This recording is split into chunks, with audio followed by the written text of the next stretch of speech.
Eh, orang mikir saya sama dia itu, wah kayaknya musuhan atau apa. Enggak, enggak. Lah tapi saya bilang, Mas, kita kan boleh dong. Saya ketua umum, kamu ketua umum. Kalau kamu dibegitukan, melihat anak buah kamu dibegitukan, apa rasanya sebagai ketua umum? Pasti perasaan kita sama. Bukan sombong. Nah, padahal dia senang saya masakin nasi goreng. Udah lama ada yang ngomong, Bu, ada yang udah minta nasi goreng. Oh, minta nasi goreng. Loh aku lagi mumet, anak-anakku banyak yang nggak jadi. Lah memangnya nggak Megawati boleh. sedang mendekati Prabowo dan sebagai kelanjutannya, Gibran akan disingkirkan sebagai wakil presiden. Sumber informasinya bukan kubu Prabowo. Yang soal Megawati mendekati Prabowo datang dari kubu PDIP. Sementara soal penyingkiran Gibran adalah analisis Refli Harun. Ini tidak masuk akal, tapi saya jelaskan dulu duduk perkaranya. Spekulasi tentang bergabungnya PDIP ke pemerintahan Prabowo memang sudah terdengar cukup lama. Tapi kini keinginan PDIP itu terasa sekali karena beberapa peristiwa. Pertama, niat itu dilontarkan Megawati sendiri saat hari ulang tahun PDIP.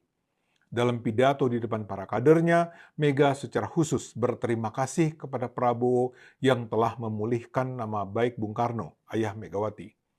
Menurutnya ini harus menjadi momentum rekonsiliasi. Megawati bahkan memberi isyarat bahwa dia ingin bertemu Prabowo. Dia ingin memasak nasi goreng buat Pak Prabowo.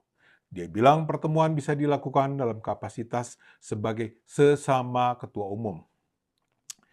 Memang sebenarnya ada kesalahan dalam pemaparan Mega.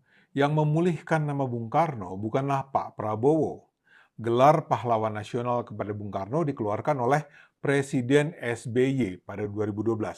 Sementara pada 2022, Jokowi menegaskan bahwa tidak perlu ada keraguan tentang pemberian gelar pahlawan nasional tersebut. Insinyur Soekarno telah dinyatakan memenuhi syarat setia dan tidak mengkhianati bangsa dan negara yang merupakan syarat penganugerahan gelar kepahlawanan, ujar Jokowi. Ya, tapi baiklah. Mengingat buruknya hubungan Mega, baik dengan SBY dan Jokowi, kita bisa pahamilah bila Mega tak mau berterima kasih kepada dua mantan presiden itu. Kemudian, peristiwa kedua yang menunjukkan PDIP ingin berkoalisi adalah di saat ulang tahun PDIP itu, Ketua DPP PDIP Ahmad Basarah mengatakan mereka tidak akan jadi oposisi di pemerintahan. Menurutnya, partainya akan bekerja sama dengan pemerintahan Prabowo walaupun kadernya tidak ada yang masuk dalam jajaran kabinet. Dan ketiga, pernyataan juru bicara PDIP Guntur Romli dalam dialog di Kompas TV. Guntur memuji-muji Prabowo, katanya tidak seperti Jokowi. Prabowo tidak pernah merecoki PDIP. Dari sejarahnya, Pak Prabowo tidak punya rekam mengganggu orang lain, bukan seperti presiden sebelumnya, kata Guntur. Jadi Anda bisa lihat betapa inginnya PDIP bergabung dalam koalisi Indonesia Majunya Prabowo. Dan tanda-tanda persekutuan Prabowo dan Megawati ini kemudian dikomentari Refli Harun. Dalam salah satu podcastnya, Refli menganalisis bahwa kubu Mega serius mendekat pada Prabowo. Menurut Refli, Mega tidak akan tahan untuk kembali jadi oposisi selama 5 tahun mendatang. Mega memang pernah punya pengalaman jadi oposisi 10 tahun di masa pemerintahan SBY. Tapi sekarang, Refli yakin itu tidak ingin diulang Mega. Apalagi posisi sebagai oposisi akan mempersulit Puan sebagai ketua DPR. Di sisi lain, menurut Refli, Prabowo akan menyambut gembira kedatangan PDIP. Menurutnya, Prabowo tidak akan membiarkan PDIP jadi oposisi tunggal, karena PDIP adalah partai terbesar. Apalagi, Ketua DPR saat ini pun, seperti saya katakan tadi, adalah Puan Maharani. Jadi Prabowo akan merangkul PDIP untuk masuk dalam jajaran kekuasaan.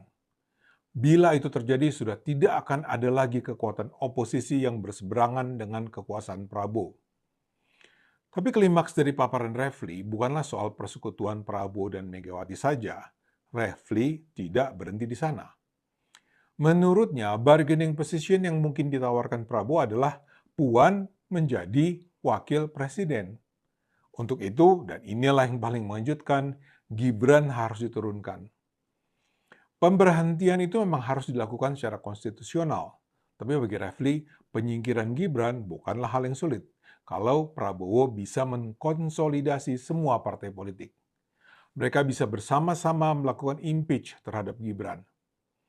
Menyingkirkan Gibran bisa saja dengan isu fufu-fafa. Kalau korupsi sih, pembuktiannya kan susah. Jadi yang lebih mungkin diangkat adalah isu fufu-fafa sebagai tindakan tercela.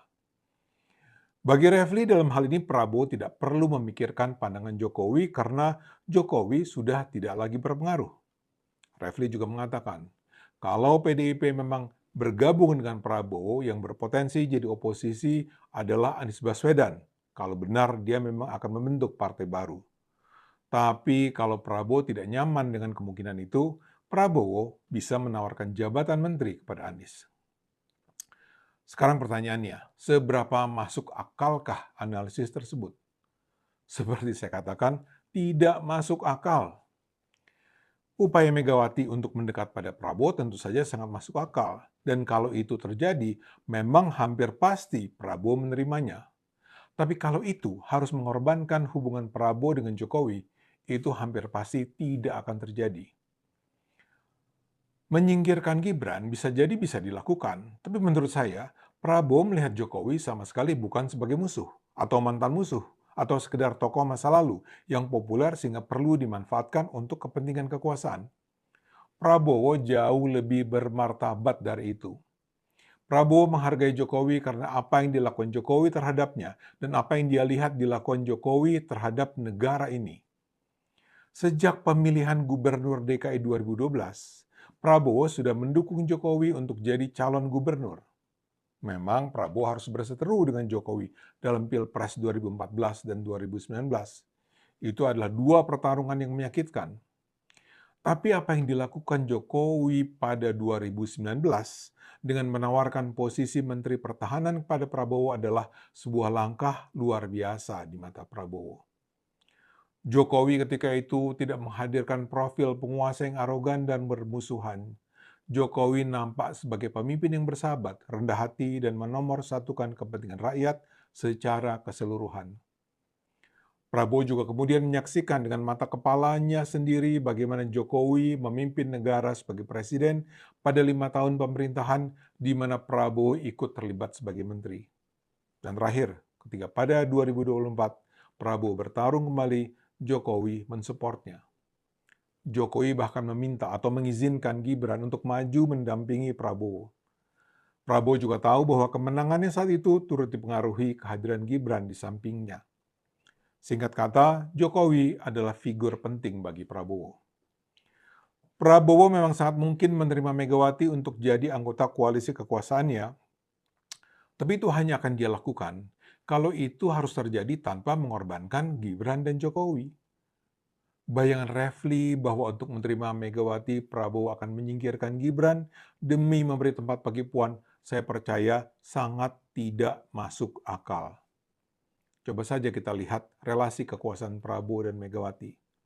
Megawati adalah pihak yang membutuhkan dan Prabowo adalah pihak yang dibutuhkan. Prabowo tidak perlu menawarkan apapun pada Megawati bila Megawati mau bergabung.